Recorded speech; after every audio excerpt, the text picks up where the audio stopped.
Hi readers, how's your reading going? Have you all been reading every day the books I've given you, or maybe library books or something on Freckle?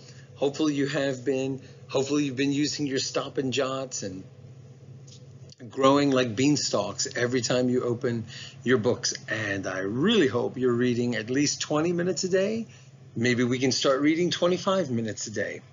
Okay, so what we've done in our recent videos, in our recent lessons, is talk about how to solve tricky words, and we're going to continue with that today. Okay, so we've said that when words are tricky, you have to roll up your sleeves, you have to get to work. You can't just quit on the word, okay?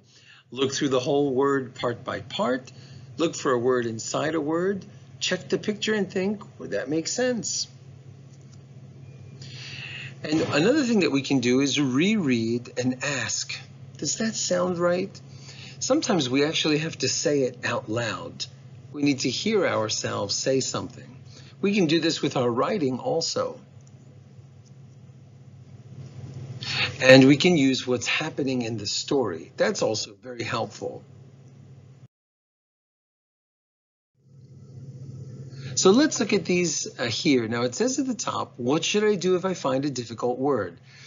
And what I say on the right side, in the top right corner, is try one strategy and then another. Don't just try one thing, try several different things. Think about when you have a problem with your computer, with your Chromebook or your computer at home or something.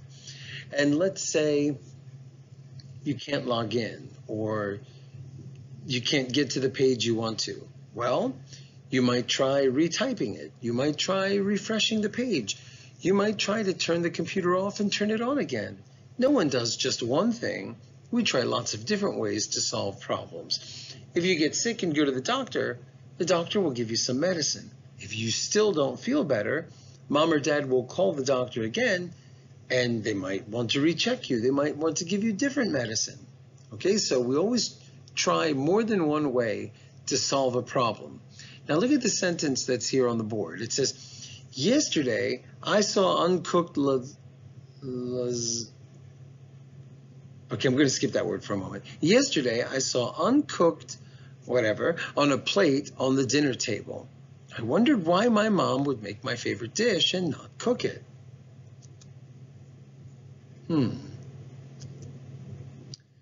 There's a really tricky word here.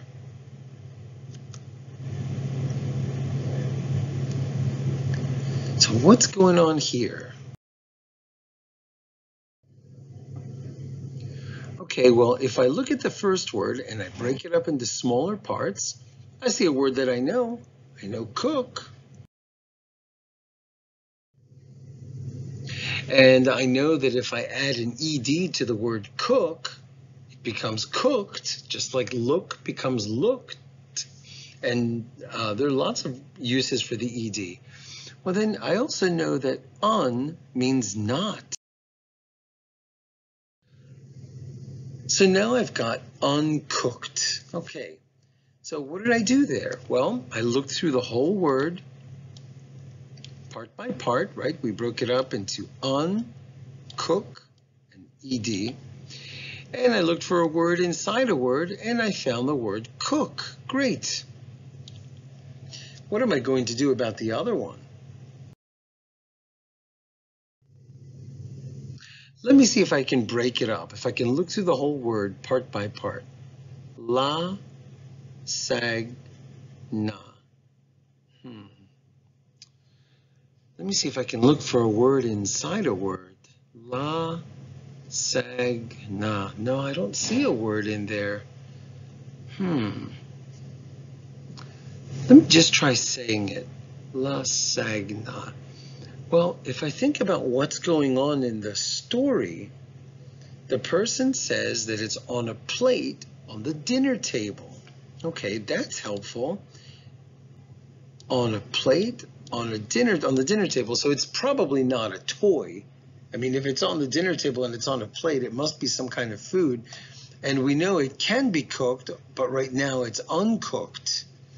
So some dish that's on a plate on the dinner table and it's not cooked, and it's a favorite dish Let me think about this again. Lasagna, lasagna, lasagna, lasagna.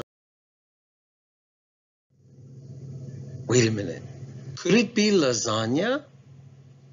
I mean, I'm not really sure why that G is silent right there, but it kind of makes sense, doesn't it? Because if we think about what's going on in the story, you're talking about food. It's on a plate. It's on the table. Why not lasagna? I can't think of anything else it could be. Okay? You see what we did there? We tried different strategies. We thought about what was going on in the story. We broke the words up. We tried different things to try and make sure we got as much information as we could from this sentence. So now let me try it out.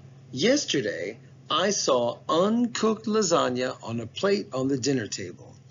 I wondered why Mom would make my favorite dish and not cook it. Okay, now that probably makes sense. If we looked at the whole story, it would probably be okay. But what I would do if I were you is I would still take this word and make a stop and jot, or write it down somewhere so that you can ask me or someone else about it later.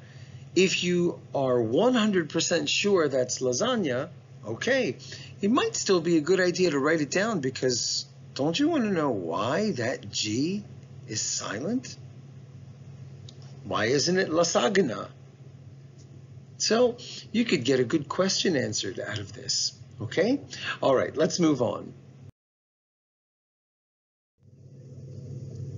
Okay, so after we figured out lasagna, we did this. It says here, reread and ask, does that sound right?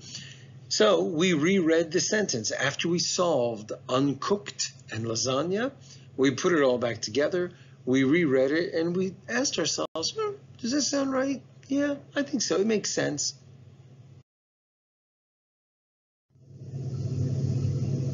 Now let's try this. The wizard waved his hand over the toad and said something, and the toad turned into a princess. Wow, that is a really long word. Let me see.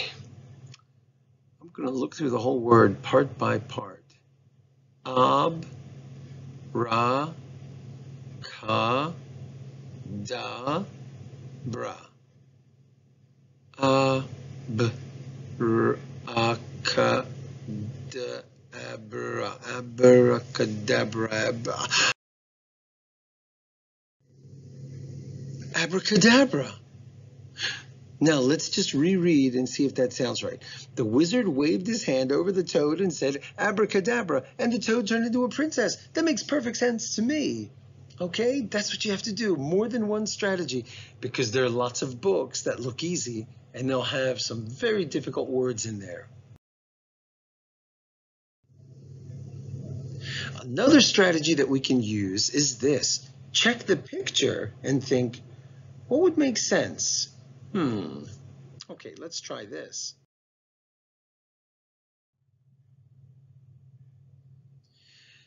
The view from the window was blank.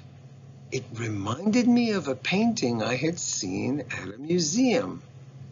The view from the window was blank. There's a word here. I've covered it.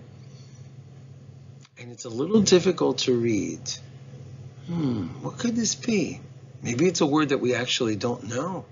The view from the window was, beautiful. Beautiful would make sense. Let's see.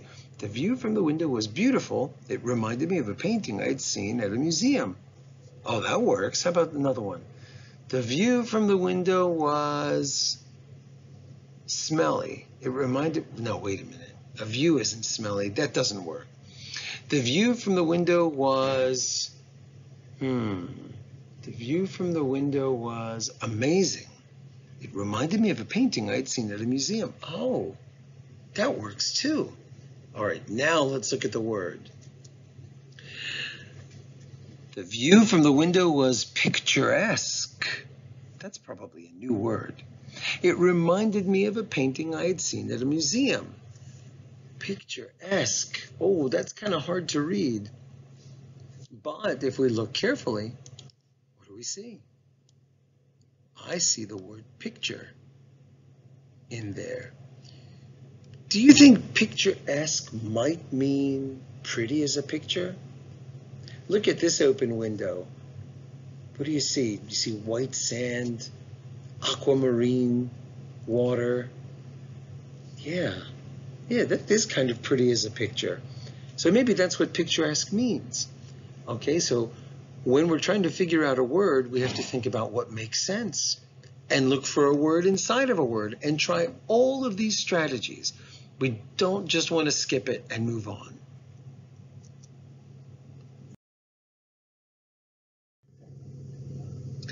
Okay, readers, that's it for today. Hopefully you'll use these strategies because we're going to be getting into more difficult stories soon. Some of you are already there. Keep reading books, and if you are finished with mine, please send them back so I can send new ones out to everybody. Thanks a lot, and keep reading. The end.